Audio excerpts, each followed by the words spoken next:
New ইয়র্কে মানুষের সময়ের অনেক মূল্য।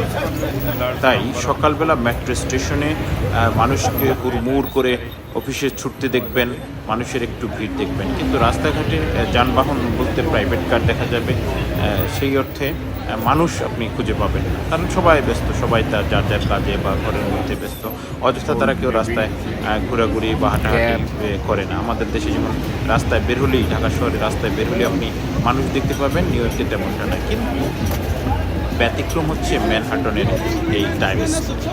এখানে আসলে আপনি বিশ্বের যে নামি দামি ব্র্যান্ডগুলো রয়েছে, ওল্ড নেভি, গ্যাপ, তারপর হচ্ছে আমাদের কি ইউএস পোলো থেকে শুরু করে বিভিন্ন ধরনের যে ব্র্যান্ডের দোকানগুলো রয়েছে সেগুলো দেখতে পাবেন। আর দেখতে পাবেন মানুষ, মানে বিশ্বের বিভিন্ন প্রান্ত থেকে আসা মানুষ, পর্যটকরা সন্ধ্যার দিকে এই যে এত মানুষ, এই যে এত পরিমাণে মানুষ নিউ ইয়র্কের আর কোথাও আপনি স্বতঃস্ফূর্ত